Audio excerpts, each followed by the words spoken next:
박성재에 이어 이완규도 후배 정재인 검사로부터 역대급 팩폭을 당하고야 말았습니다.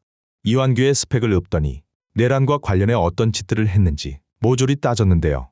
증인으로 출석했을 때 증언까지 거부하자 이진관 판사가 나서기도 했는데 그래봤자 피해갈 수 없다는 걸 정재인 검사가 증명해 보였습니다. 역사적인 장면, 영상으로 함께 보겠습니다. 증인은 2024년 12월 31일 국무회의에서 12월 31일입니다. 최상목 권한대행이 국회 선출 헌법재판관 중 정계선, 조한창을 임명하자 최상목의 결정에 대해서 비판하는 의견 밝히신 사실 있으시죠? 어쨌든 뭐 의견을 밝힌 적이 있습니다. 예. 비판 아니면 이제 어떤 의견 밝히신 걸로 기억하십니까? 그 자세한 그 부분에 대해서는 오늘 제가 진술을 거부하겠습니다. 왜냐하면 이게 지금 국무회의 대통령 인사권과 관련된 거잖아요. 네. 인사권과 관련돼서 내부적인 의사결정 과정에서 있었던 이런 말들은 밖에서 이렇게 공개해서 이런저런 얘기를 하는 것은 적절치 않습니다. 저는 그렇게 보이고요. 그 다음에 지금 보니까 특검에서 지금 종합특검 2차 특검이 진행 중인데 지금 2차 특검의 수사 대상이 계엄 선포 이후에 4월 4일까지 이루어졌던 뭐 여러 가지 뭐 후속 대응 조치니 어쩌니 이렇게 이런 얘기를 하면서 그런 전반적인 거에 대해서 관여한 사람이 수사 대상으로 돼 있어요. 그리고 지금 오늘 제가 이 법정에 나와 있습니다만 이 헌법재판관 임명 과정에서 있었던 일들에 대해서 아마 그 12월 4일 날인가 뭐 그때 있었던 어떤 회의 이후에 이게 뭐 전체적인 이 과정에서 있었던 일인 것처럼 그렇게 공소장이 기재돼 가지고 지금 재판이 진행되고 있는 걸로 알고 있는데요. 그래서 이 사건에서 제가 발언하는 그런 사실관계에 대한 발언이 앞으로 제가 소추당할 수도 있는 그런 위험도 있어서 그런 부분은 제가 진술하지 않겠습니다. 그 의견을 밝혔다고 말씀하셨는데 뭐 그거는 언제 있었던 일인가요? 그날 국무회의에서 발표한 다음에 두 사람에 대해서 임명한다고 발표한 다음에 그 국무회의 끝나고 나서 있었던 일입니다.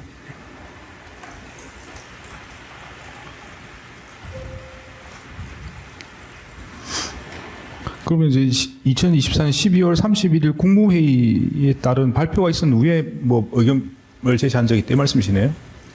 그렇습니까? 네. 그럼 내용을 뭐 떠나서 뭐 내용 말씀 안 하시더라도 어떤 자리에서 말씀하신 내용에 대해서 그 부분은 진술하지 않겠습니다. 그 부분도 진술 거부하시는 겁니까? 근데 어쨌든 그때 가졌던 제 생각을 말씀드리면 그거는 아까 지금 말씀드렸듯이 총리께서 좀 여야가 합의해달라고 보류하셨던 보류했던 그거가 그렇게 부당한 것은 아니었다. 이게 위헌적인 그런 행위는 아니었다는 게 제 생각이었습니다. 네.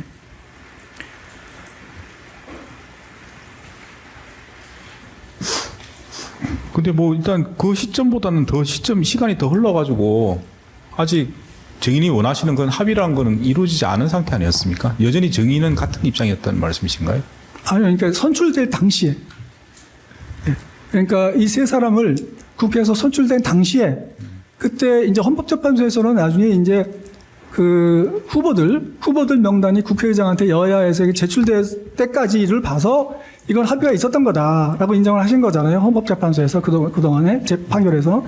그런데 그 당시 어쨌든 후보자 추천서를 보낸 다음에도 그 다음에 실질적으로 만약에 합의가 됐다라고 하려면은 청문회 절차에서도 여야가 같이 참여해가지고 청문회도 같이 열고 그 다음에 선출할 때도 같이 참여해서 뭐 이렇게 그런 투표도 하고 이런 절차가 이루어져야 된다고 저는 생각했습니다. 근데 그 이후에는 그러지 않았고 헌법재판소 판결문에도 있습니다만 헌법재판소에서 그 당시 아마 공방을 하면서 그런 얘기도 있었던 것 같아요. 그때 여야가 합의할 때. 그러니까 처음에는 헌법재판관 3명 중에서 인원수를 몇 명을 하느냐가 쟁점이었지 않습니까? 그럴 때 기존의 관례는 이 3명 중에서 한 명은 한 명은 야, 한 명은 여야 합의. 이렇게 해가지고 이제 뽑아온 사례들이 많이 있었는데, 그때는 이 민주당 쪽에서, 민주당 쪽의 의석수가 절대 다수이기 때문에 이 3명 중에서 2명은 민주당이 추천하겠다. 그리고 이 국민의힘에서는 아니다, 옛날처럼 1대1도 합의를 하자, 이렇게 이것 때문에 계속 합의가 안 됐었잖아요. 그런데 나중에 이제 2대2 2명을 더불어민주당에서 추천하는 거에 대해서 국민의힘 측에서 합의한 거로 보이는데, 그때 그 합의 내용이 그 헌법재판소 결정문에도 보면 아마 그때 합의할 때 적어도 헌법재판소장, 그러니까 2명을 양보하는 대신에 헌법재판소장은 야권에서 지금 국민의힘 쪽에서 추천하는 사람을 헌법재판소장으로 임명해 주기로 하는 전제 조건하에서 그런 합의가 됐었다는 거예요. 그런데 이 계엄 있었던 이후로 이제 그 대통령 탄핵되고 한 이후로 헌법재판소장에 관한 부분이 논의가 안 되고 그 부분은 전혀 논의가 안 된 채로 절차가 흘러가니까 아마 국민의힘 쪽에서 그 이후에 이제 원내 총무도 바뀌고 하는 과정에서 이거는 합의가 없었던 거, 이런 식으로 하면 합의가 없었던 거라고 반대했던 거로 보이고, 그래서 아마 그 이후에 참여하지 않았던 거라고 그 헌법재판소 결정문에도 있습니다. 그래서 그런 과정에서 과연 이것이 합의가 있었느냐, 실질적으로 다 완전히 합의가 된 거냐, 아니냐,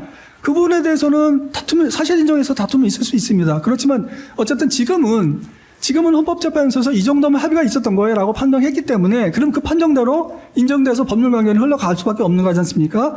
그렇지만 그 이전 단계, 그 헌법재판소에서 결정이 있었던 이전 단계에서 이게 합의가 있었던 거예요, 없었던 거예요라는 그런 논의는 있을 수 있는 거지 않습니까? 예. 제가 말씀드린 그 내용이 대한 건 아니었고요.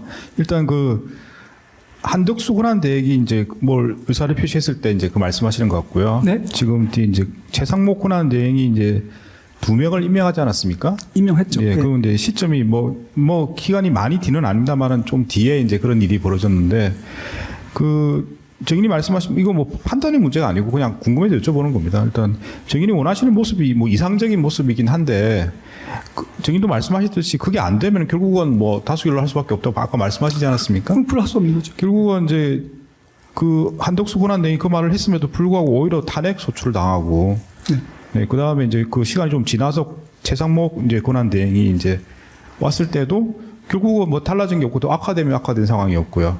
그런 상황에서는 결국은 이제 저님도 말씀하신 것처럼 합의한 가능성이 별로 없는 상태이기 때문에 결국 다수결로 할 수밖에 없는 그런 상황이 된 거 아닙니까?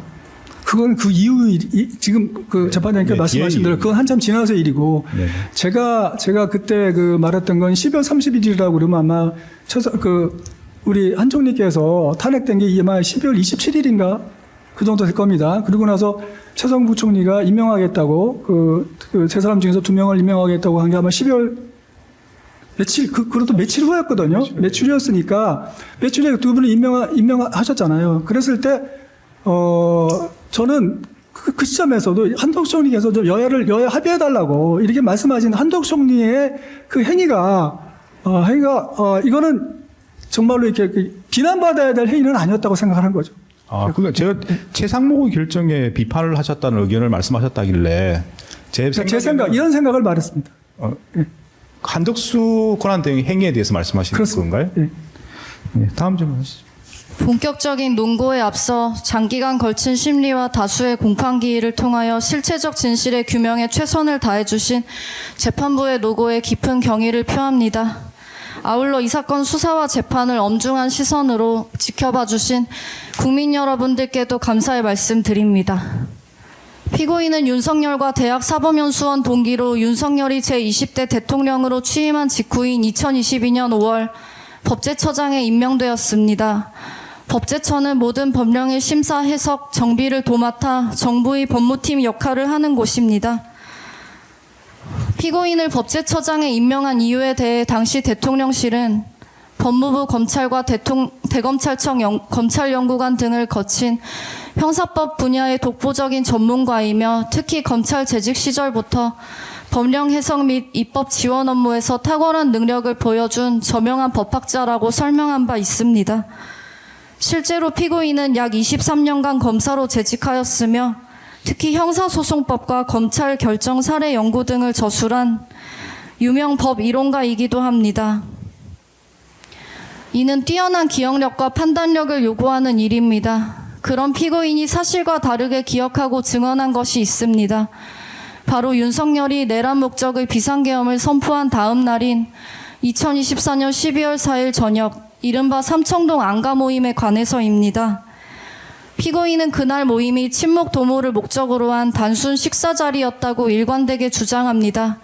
그러나 다음과 같은 이유로 피고인의 주장은 자신의 기억에 반하는 고의적 허위임이 명백합니다. 12월 4일 안가 모임의 참석자는 피고인을 비롯해 대통령실 민정수석 김주연, 법무부 장관 박성재, 행정안전부 장관 이상민, 대통령실 법률비서관 한정화 등 모두 5명입니다. 이들은 하나같이 윤석열의 집권 당시 법률 관련 업무를 종합적으로 다루는 핵심 참모, 비상계엄과 직결되는 주요 사회부처의 장관 등입니다. 더욱이 이상민 등이 두툼한 서류 파일을 들고 입장하는 장면이 안가 CCTV에 선명하게 찍혀 있습니다. 아무리 고위공직자라 해도 사적인 연말 친목 모임에 두툼한 서류 뭉치를 들고 참석하는 것은 상식과 예의에 반하는 행동입니다. 친목 모임이라면 굳이 안가에서 할 이유도 없습니다. 그보다 나은 음식점은 얼마든지 있습니다. 그럼에도 굳이 서류 뭉치를 들고 안가에 모인 것은 이 모임이 단순 친목 모임이 아니라는 강력한 방증입니다. 이들이 모임 직후 휴대전화를 바꾸거나 벌인 행위 역시 이날 모임의 성격을 증언하고 있습니다. 대통령의 탄핵소추, 검경의 내란죄 수사가 임박한 상황에서 이는 비상계엄의 위법성을 은폐하고 정당화 논리를 개발하기 위한 대책회의 자리였다고 보는 것이 경험칙과 상식에 부합합니다. 피고인은 국회에서 이 모임의 참석자가 자신을 포함해 모두 4명이라고 증언하였습니다. 실제 참석자 중에서 법률비서관을 빼고 진술한 것입니다. 법제처장과 법률비서관은 업무상 매우 밀접한 연관성을 갖고 있습니다. 법령 해석 등을 놓고 내각과 대통령실을 대표해 의견을 교환하고 수시로 의견을 조율하는 관계입니다. 그런데 한정화만을 쏙 빼놓고 4명이라고 증언하였습니다. 더구나 피고인이 국제법제사법위원회에 출석해 5명이 모임 참석자를 4명이라고 위증한 시점은 2024년 12월 24일로 해당 저녁 모임이 있고 나서 겨우 20일이 경과했을 뿐입니다. 불과 20일 전 5사람이 모인 저녁 자리라면 장삼이사라도 면면을 정확히 기억할 것입니다. 이에 대해 피고인은 비서관 한정화는 민정수석 김주연을 모시고 온 수행원 성격으로 생각해서 공식 참석 인원에서 제외했다라는 식으로 궁색한 변명을 늘어놓았을 뿐입니다.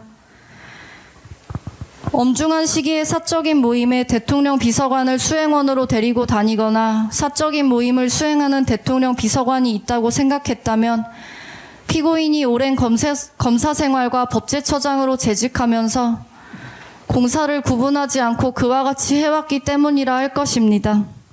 피고인은 비상계엄 당시 법제처장으로서 그리고 그 직에 있었던 자로서 국회의 조사 등에서 진상이 신속히 규명되어 대한민국이 빠르게 회복될 수 있도록 적극적으로 협력할 책무가 있음에도 오히려 자신을 임명한 윤석열의 권력 유지를 통한 자신의 권력 유지를 위해 계엄을 정당화하는 대책을 논의하는 자리에 참석하고 모임의 진상에 대해 거짓을 일관하였습니다. 이는 그 자체로 국민을 기망한 행위일 뿐 아니라 피고인 자신이 강조해 마지 않은 법치주의의 근간을 명백히 훼손한 것입니다. 누구보다 법 절차 준수에 앞장서야 할 피고인은 안가 모임의 진실을 은폐해 호도하며 이 법정에서도 거짓으로 일관하였습니다. 엄중하고 추상 같은 판단으로 법 지식과 전문성을 내세운 피고인의 이중성을 단죄하고 무너뜨린 정의를 바로 세워주실 것을 요청합니다. 이에 피고인 이완규에게 징역 3년을 선고해 주시기 바랍니다. 네. 특검 절차 다음은 이완규 피고인께서 하실 말씀 있으면 지금 하시면 되겠습니다. 이완규 피고인입니다. 늦게까지 재판을 이끌어 주시고 주셔서 감사드립니다. 30년 넘게 법조인으로 살면서 적정 절차가 지켜지는 나라에 대한 열망으로 살아왔고요. 또 그런 나라를 만들어 보려고 형사사법제도, 법 개정 등 과정에 참 열심히 참여했었습니다. 특히 적정 절차의 핵심인 사법부의 독립과 중립성을 가장 중요한 가치로 생각해 왔습니다. 그리고 그렇게 살아오는 데 있어서 정도를 따라서 살아왔다고 생각했는데 이렇게 법정에서 재판을 받게 되니 참담하고 참 슬픕니다. 국회 법제사법위원회에서 민주당 의원님들이 저를 고발한 이유에 대해서 곰곰이 생각을 해보니 아마 윤 대통령 탄핵 실행 중에 최 부총리가 2명 헌법재판관을 임명 이후에 마흔역 재판관을 임명하지 않은 상태에서 헌법재판소에서 권한쟁의 심판에서 임명 의무가 있다고 한 후에도 최 부총리가 임명하지 않은 기간이 있었는데 그때 제가 그 임명을 반대하였다는 것 때문 아닌가 생각을 합니다. 이 사건의 법리적 사실적 쟁점들에 대해서는 변호인께서 충분히 말씀하셨고 제 의견도 같습니다. 부디 현명한 판단을 부탁드립니다.